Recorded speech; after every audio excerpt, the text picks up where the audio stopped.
Hey viewers, Lance Mechanics here. Did you just do a brake job and your brakes are squealing? Were they just at a shop and they're squealing? Well, this video might be for you. I'm going to show you the 2 common reasons brakes squeal and we'll go from there.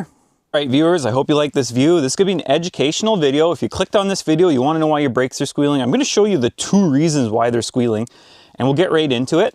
Reason 1, this is a very simple one, is not cleaning up the rust right here. I'm not sure how well this is going to show up on video, but when you don't grind this down, if you can even see right here, there's a lot of rust that builds up. That's due to the pad. The cheap metal, the little plastic clips they put on here that take up the gap, they rust. Oh, by the way, there's gonna be a 3rd reason, and I'm gonna show you at the end of the video. Anyways, for those who don't know how a piston works, this is important why knowing how it works. When you push your caliper, this moves out, it compresses everything, and it clamps on your rotor. People think that vacuum and hydraulic return pressure, where's the pressure coming from, guys, is what retracts the piston. No, your brake pedal is a one-way valve. You push it, it extends. What returns it actually is there's a square cut seal in here, and when it turns sideways, it pushes out from the pressure behind it, and then when it's done, it retracts. Yes, these little springs that go right here, springs, do help a little bit, but these are to stop your brake pads from wearing. They're not to return this piston. So when that returns, there's pressure off here. But because it only returns so much, you need the gap right here.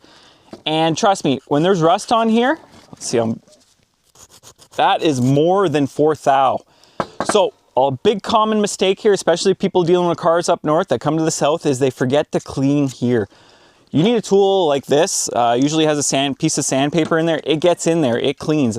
This thing paid for itself. I made lots of money. You might be thinking this, well, now you're getting into weird angles and it's hard to clean. If you don't have that, you can grab a file and clean it by hand. That's the best thing you can do. Perfect. That's the number 1 reason. The other reason is mechanics. Maybe you don't know, maybe you do know. The biggest thing is over-lubrication of your sliding pins, and I'll show you what's going to happen. And yes, there's some controversy on this. Everybody says this dries out. It absolutely does. Here's the thing I noticed. It dries out after a year. Here in the north, if you're not doing a brake job after a year, or a service, it's going to dry out. No ands, ifs, or buts. So anyways, I'm just going to exaggerate here. So this can happen over time too. It's not just the first service. So you're new, you're like, oh, more is better. Yes, let's get it on there. Let's just overdo it. And oh, you know what? Let's just add a little in there for good measure. And you push it in here. So see what's happening there? You just hydraulically locked this. And you can get the caliper on. There's no doubt about it. When you have the rotor on there and you're doing this, you'll just press that in there and you'll get it on. No ands, ifs, or buts. So what's the issue? Well, now you're prematurely wearing your pad. And here's a good example of this. One of these is an inboard pad and one of them is an outboard pad. And hopefully you can see this. That's the length of the screwdriver head there, and it's not even close to there. Well, it's more than the length. That's got a bevel on it. So when that's the outside pad, these brakes, when I pulled them apart, had this issue. And the telltale sign that it had that issue was the brakes are squealing. When your brakes are squealing, you're wearing your pads. Ignoring it is not a good thing. So what do?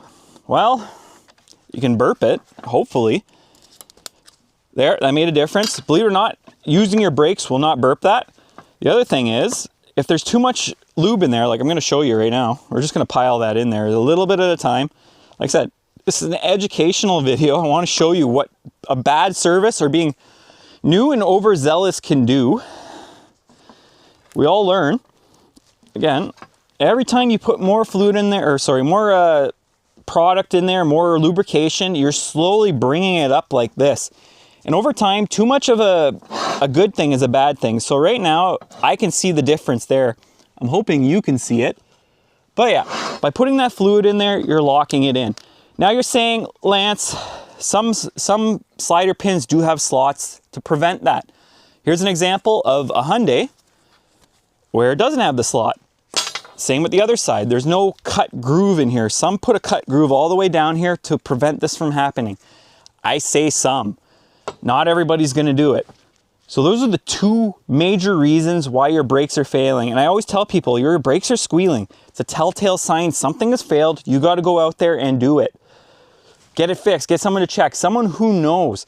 And I've seen professionals flat rate rush through these jobs and do what I just showed you by putting hydraulic air in there. See that? That went through the first time. But by having this have pressure, that should bottom out, no issue. That should bottom out.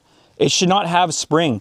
So right now as this sits, I tell you, this would wear down on an angle like this, right across the top, just from this, because the caliper is going to be doing this. Same here, that side's going to wear the opposite. I see it day in and day out. What's the long-term effect? Prematurely worn brakes. Will it fail and cause an accident right away? No, that's why so many people miss it. This is what premature brakes, worn brakes look like. This one was in an accident, but the rear caliper had what was done, what I'm talking about. It had the same thing done. A bad service. That's what happens.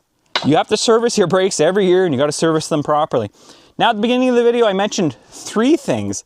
So if you go aftermarket parts and you do clean the caliper, you do everything properly and it doesn't quite fit and you have to force this onto here, you got to make a decision. That decision is to remove these darn covers and then clean this off. By the way, rust behind here, again, there's your 3 or 4 thou that's gone. I live in the north, this is normal. So if it's tight and you can't get the pads on, and you gotta like bang on this with your hand, you gotta do something. You gotta remove these shims. People call them anti-squeal, anti-rattle shims. I call them friggin' premature wear shims because they do cause premature wear, especially if you're going aftermarket. So I hope those 3 tips helped you. This is what I've noticed over the years. Nobody taught me this. You see it, and I always tell people, you gotta start investigating things, touching things, making things happen. If you just ignore it and you say, oh, hey, I just got another brake job, I'm questioning, why is one pad wearing faster than the other? There's always a reason. Is it a poor design? Is it bad workmanship? What's going on? Ask those questions. Don't be afraid. Someone may give you the answer. I may have given you the answer right now. So anyways, I hope you enjoyed that. It's a simple video. Lance Mechanics, like, subscribe, hit that notification bell. It helps everybody out. Take care. Have a good one. Little bonus footage here. If you like these point of view videos, let me know. I got good things happening in the shop soon. Can't wait to tell you there. Things are going to be slow for the next couple months. I'm working a lot and it's just the way things go. So anyways, drop us a comment and I try to reply to them all. Anyways, take care.